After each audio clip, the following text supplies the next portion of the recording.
for press and play. Welcome back to another episode of ExcaliburCCGTV. This handsome devil is Randy, I'm Chris, and we are talking great comics for November 6, 2013. The year is almost over. We just had our mega sale this past weekend, and it was fantastic. Dude, the savings that people were able to take advantage of were even bigger than what I thought, because I knew about some of them, but I'm like, when I looked at some of the signs and stuff, I was like, I had no idea they were cutting that much off. So that was pretty awesome. Pretty awesome. awesome, guys. We still got some big events going on. Ton of new number ones this week. Yeah. And of course, some of our favorite series that we enjoy sharing with you, telling you about. Forever Evil number 3 hitting the shelves. Of course, we've got Jeff Johns still writing. We've got David Finch still on art.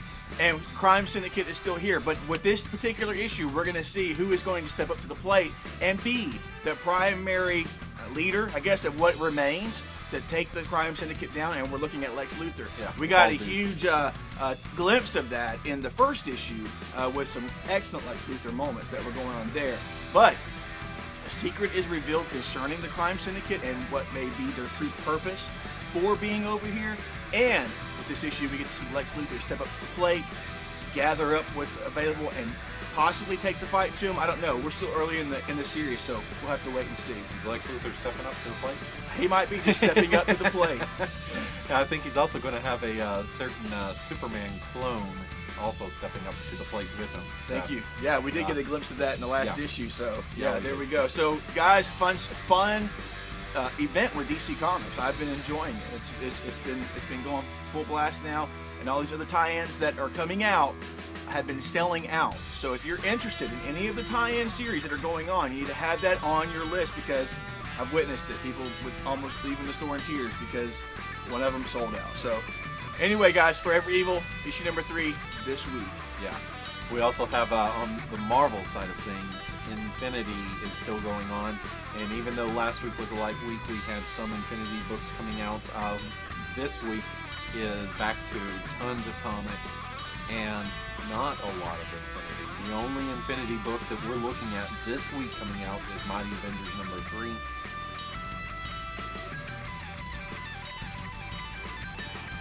With this book, we are going to see Blue Marvel's finally stepping up. He's finally joining up with what's going on here in New York while the Avengers are off in space.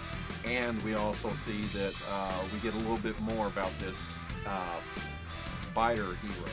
I mean, we just know that he's wearing a funny colored Spider-Man outfit right now to hide his, he's hiding his identity because he's wanted. Those are the clues that we know. Apparently, my guess is not going to be good enough for who it actually is. I thought it would be good because it was a minority character. It's not. So it is a minority character. Well, I know the one that I was going with was that. I won't tell you guys because I don't want to spoil it. You may be thinking of the same person I'm thinking of, because nunchucks kind of give something away to me, but whatever. I'm on. So we've got just that one book from Infinity. However, this has been incredibly well written by Al Ewing so far. So yeah, I've enjoyed this book a lot, and I like the what do they call the Greg Land drawing? I like Greg Land's art, the photorealistic type art stuff that he's been doing. Yeah, I like good stuff. It's still light good stuff. Box. Light boxing it. Yeah, that's wrong. we also this week, it's not really what I would consider an event, but we have. DC is running throughout a couple of their titles this month, and I think in some of the following months, some Batman-related issues. Yeah. And it's not so much, well, let me rephrase that. It's not Batman-related so much as Gotham-related. Right. And so there are a couple of issues that we'll talk about here real quickly that deal with the 0 year. So give me the one that you want to talk about. Hey guys, we've been hyping it up, and it's a hit show. It's a great comic. Green Arrow number 25 hitting the shelf. This is a Batman Year 0 tie-in issue.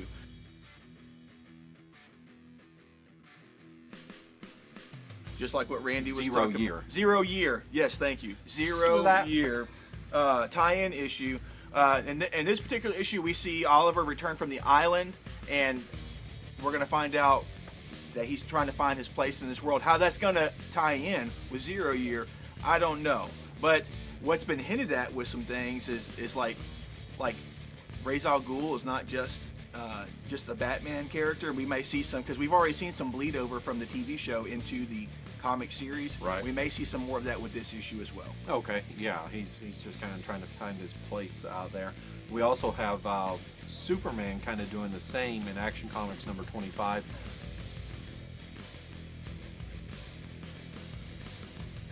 Where he is trying to take on a young Superman, mind you, because this is 5 years ago. Right. A young Superman trying to rid Gotham of all of its crime problems. So 5 years later, I don't think it happened. We also happen to have, and this is a cool one, Detective Comics number 25.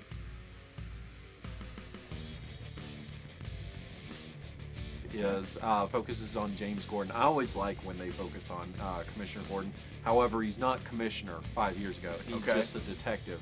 Okay. And he is taking on the corrupt cops in the Gotham City Police. Okay. There. So that sounds good. Yeah, I'm looking forward to that one. And finally, another kind of cool twist where they're expanding some of the Batman lore, possibly. Batwing number 25.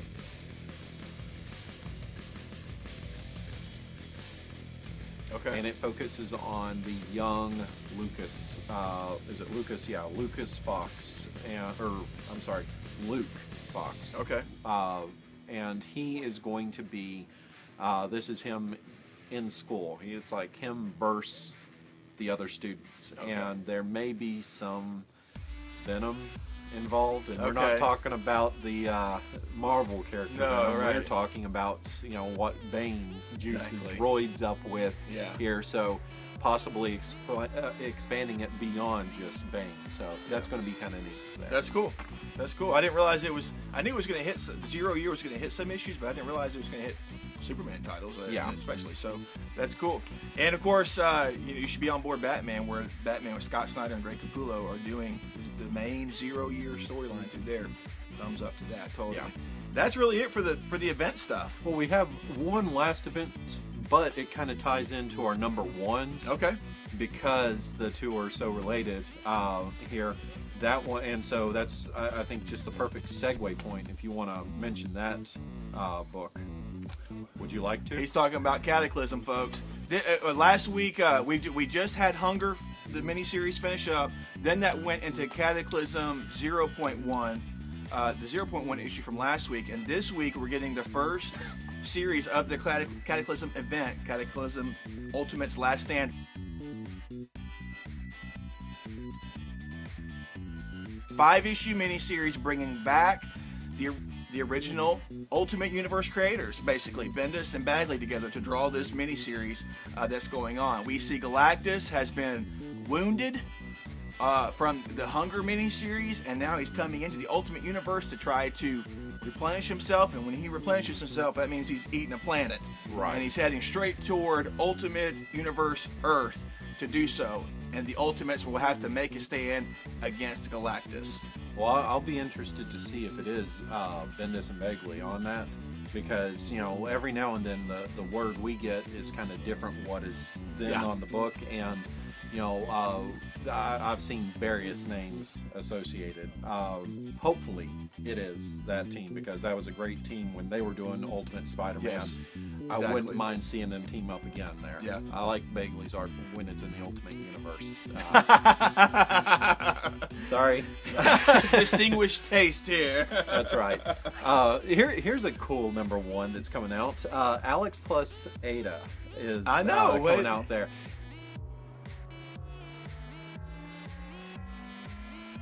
And what has me most psyched about this is Jonathan Luna is bringing this to us. Right. And he has been away from comics for about 3 years here. The last book that he wrote was the very cool, well, he wrote and drew with his brother, was The Sword. Right. And I love The Sword. Great fantasy kind of aspect in the current world. This one he takes and he's going into the future. It's a sci-fi kind of romance drama that's going on, and you have your character Alex, who doesn't necessarily like the whole robot aspect of some things, but the latest AI kind of model, Ada, lands. I don't know. They say lands in his lap kind of thing. I don't know if it's like it shows up unexpectedly, or if it's like on the run from him and he runs in. I don't know what's going to be the case with it, but he's going to have a decision here to make. So I like the blending of the sci-fi there with kind of what may be a romantic storyline we've kind of seen and heard before. Yeah, because the cover shows Ada in a wedding gown. Right. So like, okay, so we'll see. Yeah, we'll see. But I'm excited that one of the half of the Lunar Brothers are back there. Yeah, because it's not both of them; it's just one of them. What I thought you were talking about a moment ago was the one I'm going to talk about now, because we just got through ending a huge event with the X-Men. That's right. And this week, I won't tell you anything about the problem.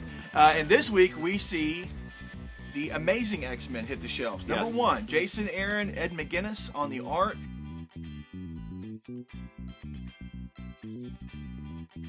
And this, folks, if you have been missing the little furry Nightcrawler, this is the quest to find him. And it looks like we're going to be bringing him back to the Marvel Universe, back from wherever he has been. And from the preview pages that I've seen, it's been someplace nice and peaceful and serene. But kind of cold looking. Yeah. So, guys, this is it. This is it. If you're a fan of Nightcrawler and have been missing him, this is the series that's going to bring him back to the Marvel Universe. I don't know what the circumstances are, but they're kind of secretive about it. Yeah, something's happening. You got to give them a little bit more here. Come on, what's the team? It's Wolverine, Storm, Iceman, Beast. We also have Firestar. That's right. Northstar and Firestar. Yeah, Northstar, but Firestar. I guess she's been mentioned as a mutant before, but she's always been more so associated with the New Warriors or with the Avengers. Yeah. So it's interesting to see them pull her into this book. Yeah, it's like what is the point of that? But she's mostly just wanted to be a college student, get away from all this. So I like that they're bringing her in there. So a lot of fan favorites in that book. Maybe she's a Nightcrawler groupie. Could be. We'll find out. Could be. We also have another really cool book coming out from Marvel Comics. Usually we've seen in the past they take the spin on this person destroys the Marvel Universe. This time it's Longshot saves the Marvel Universe. That's right. A 4-issue miniseries.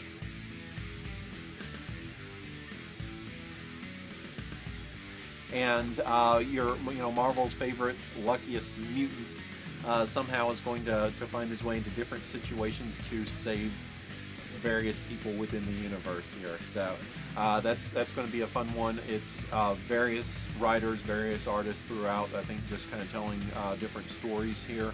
So I don't think it's going to be one continuous story. It's just going to be different events happening, kind of short stories throughout each issue. So fun one there. Longshot, baby. Longshot. Luckiest guy in the Marvel Universe. And hey, there's a lot of folks that are Red Sonja fans. And this week we see Legends of Red Sonja, number one, hitting the shelves. And this is an anthology type series.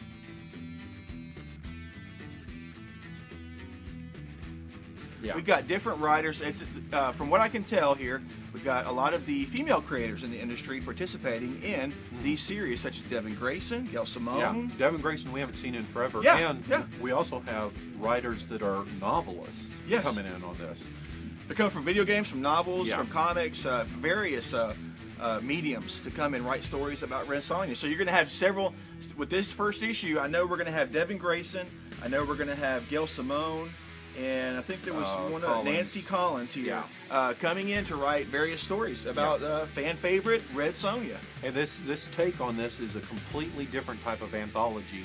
They're trying to experiment with storytelling here, in which all these people are telling stories, but Gail Simone is going to be at the helm, I think, telling a story that weaves them all together. Okay. So it's something they're claiming to be experimental and different. So I'm totally psyched for that one too, especially with kind of the life that Gail Simona's breathed back into Right.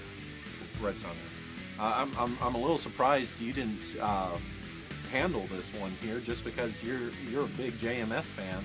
Well, we still got a couple more to go. Yeah, so. we do. But Protectors Inc. Yeah. #1 comes out here.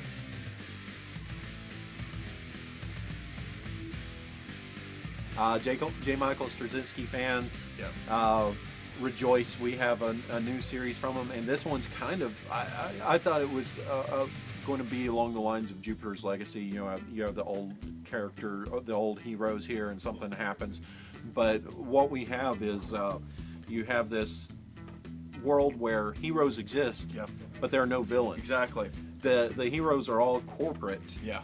And there's a murder that happens. Exactly. And as a detective begins to investigate the murder, it might lead to this 50-year-old secret that could blow everything wide open here, and maybe give us an answer as to why there are no villains, why things are the way they are here. So it seems to be a pretty interesting series. And Purcell, is that the Gordon Purcell? Yeah, Gordon Purcell. So that's So great art on there. yeah. Great art on there. So Yeah, kind of a classic look from what I've seen, preview pages and stuff of his art. I'm not familiar with Gordon Purcell. Yeah. But, looks like the preview pages I've seen, it fits. Yeah, Nice. it fits. It almost has a Golden Age kind of feel with some of the characters. But Exactly. I like that. Give me another #1.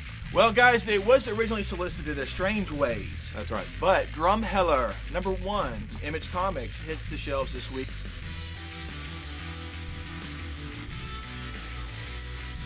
And this is a series about a detective that kind of specializes in the paranormal. And things go awry in his town. We've got werewolves involved. We've got all kinds of mystical creatures that are involved with investigation that he's having to become a part of. And this is from some of the Image Comics people. Riley Rossmo is a part of this. Yeah, the writer, I think, is kind of a new writer to the scene. But yeah, Rossmo is the big name. And you guys, Cowboy Ninja Viking, Red Blood, and most recently, I'm drawing a blank on the name, Bedlam. There we go. Okay. Bedlam was Rossmo's most recent contributions there. So, and he also did that Dia de los Muertos. Image stuff. All Image stuff. He's been around forever. Green Wake, I can keep on naming names of books that he did there. But I like his work. He has some very fun, very different style art. Can be kind of trippy. It looks like it needs to be trippy for this because this series is supernatural, drugs, and lots of X's. He's dealing with an X and then like their X or something like that. That's a werewolf or something. Exactly. Crazy stuff with that. My final #1 that we have coming out is kind of a classic that is being reborn yet again. This time from Marvel's Icon line, Painkiller Jane, Price of Freedom. Exactly.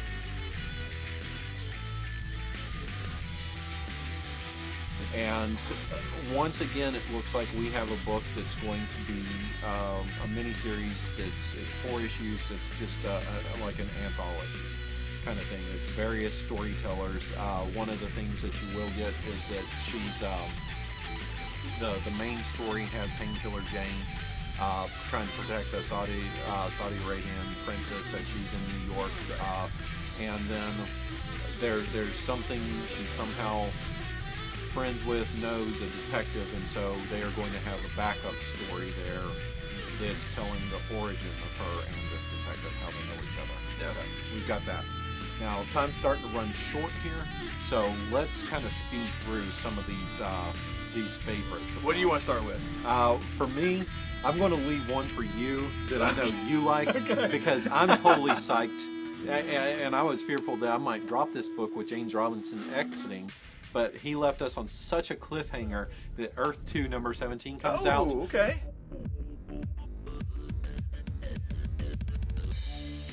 Tom Taylor's picking it up. He has been praised for what he's done on the Injustice Gods Among Us comic book.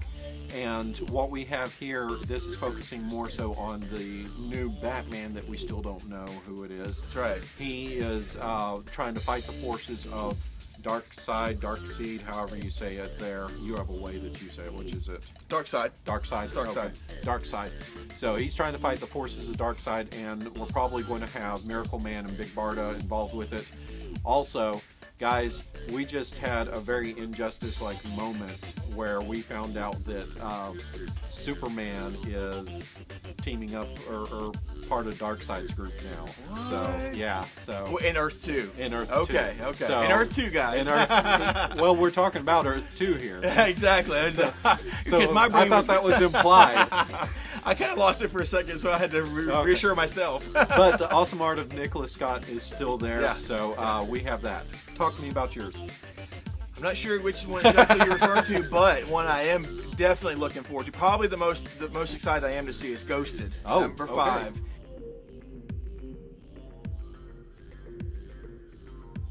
Hitting the shelves this week. Man, this series has been killing it. And now, originally we talked before, it was solicited as a mini-series, but that's not the case. It is an ongoing series. Yeah. As far as we know, with the survivors of this cast of characters. Possibly, yeah. But this series has been phenomenal. This is the wrap-up. This issue is the wrap-up of the first arc, and I've got to see how they get out of this, and if they actually accomplish the goal of stealing a ghost. Yeah, they've got their ghost. They do have it. They just need to get out of there. They do have, dude. And then that one scene, and was it the last issue or issue number 3, where the older guy, the comic guy, you turn the page and he's possessed by that dude. Oh God, that freaked me out, man. That scared me in my seat. That was awesome. This is a great series, guys. Fun, lots of mystery, lots of intrigue. Great characterization. Ghosted should be on your list. Yeah. 10 Grand number 5 comes out. Yes.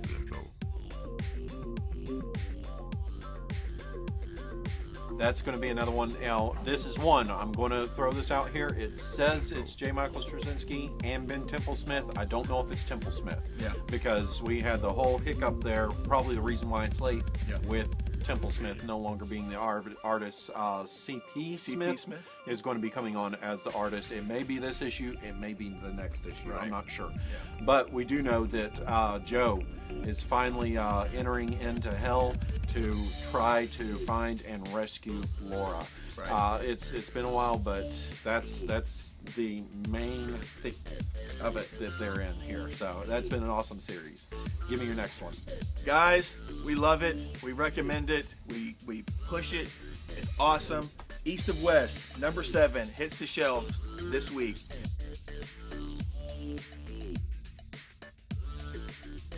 And the storyline now is converging upon the Ranger and Death, both apparently looking for the same thing. Yeah. Their paths are going to cross.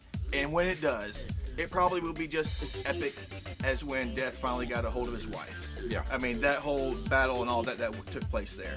You can't deny this story. This story is just, the scope of it is just fantastic. It's intimate but wide. It's just far-reaching, but then it's so personal too. What Hickman is doing with this is it's phenomenal. It's I would say original, but I'm sure there's so many pieces drawn from here and there. Yeah. But it's an awesome amalgamation of ideas, and it's a story that you should read. Yeah, and this cover is one of those that I thought that the Ranger was the tracker barkeep, because this is the one where it shows the barkeep with the eye kind of popping out there, so maybe he comes back into the story as well. Yeah.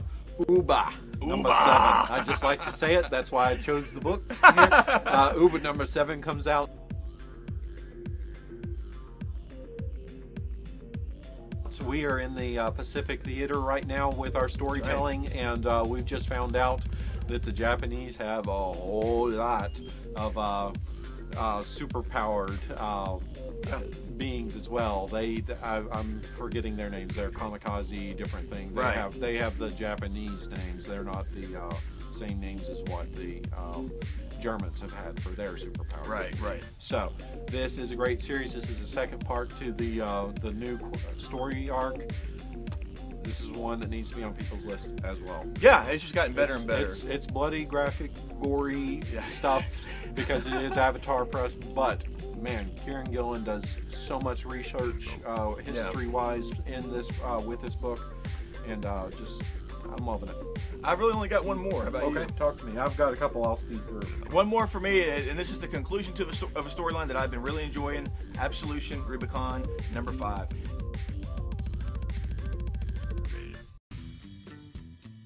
We finally see the final battle between Polymath and John Dusk in this issue and the ramifications that are going to happen. And guys, if you haven't been reading this series, get the collected version because it has been a great read. Again, from Avatar Press, like Uber is. So it's mature. There's fighting. There's heads punched in and all that kind of junk too. But this series, to me, the second series has been better than the first series. I've heard that from a couple of people. Yeah, I highly recommend it. Absolution, Rubicon, number 5. If we don't have the back issues for you, get the pre-order the collection because it'll be worth reading. Yeah. Okay, real quickly, we have Phantom Stranger number 13.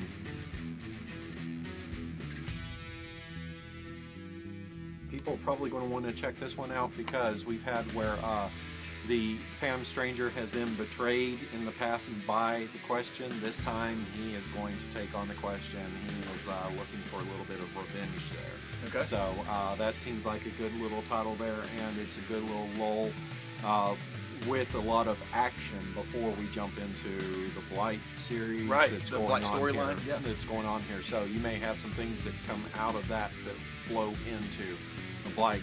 You might not want to miss that one. We also have Trillium number 4 coming out.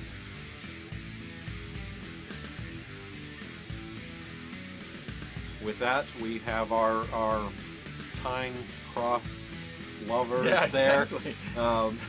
They have had some craziness happening going on with them, and it's only going to become even more so because after the events of last issue, there are new universes being born, and everything is just all out of sorts there. Yep. This has been Jeff Lemire doing what he does best with his storytelling. He just his art may be a little minimalist, but there's so much to it. Yep. So that's a great book. We also have coming from Image Comic or from DC Comics, Green Lantern number 25. Yes.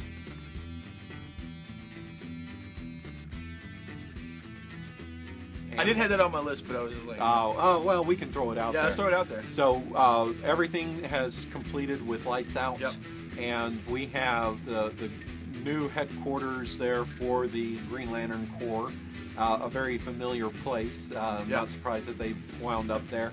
And we also have the Corps in a bit of a flux because a lot of the Lanterns are choosing to maybe not continue being a Lantern after the revelation of what they found out happens every time they recharge, every time they use their rings. So they are really, it looks like they're sticking with trying to change the regular status quo with the Green Lantern titles. I'm glad to see that they're not just saying it, they're actually trying to do something there.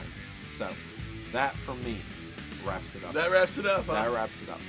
A lot of stuff, guys. A lot of stuff. Yeah, and I was particularly surprised with that, with the Green Lantern stuff. Looking at a whole status quo change and different mission for them and all that stuff. So, guys, this that we talked about and so much more will be here on the shelves, available for you to pick up November 6th, 2013. Tons of great stuff. So make sure these things are on your list. You can contact us on our website at any time. Send us an email. We'll get the stuff added to your list. Also, be sure and follow us on Facebook and our website because we're posting daily things of new items that will be coming up that you may or may not be interested in. Hopefully you are. But if you are, you can click on it, go right to that web page, and add it to your pull list right there from that page. Have it on your list so you don't miss it and you don't walk out of here in tears when it's sold out off of the shelf. But guys, thanks for pressing play. Thanks for watching. Leave a comment. Tell us what you're most excited about reading, why you like it. Tell us something about it. We really enjoy getting comments from you and talking to you in the comments below. Don't forget, we got the MP3 down below. Hit the thumbs up. Leave a comment. Follow us. Anything else to add, sir? Sounds like you were telling them everything they need to do. No, Sounds good. Until next time, guys, take care.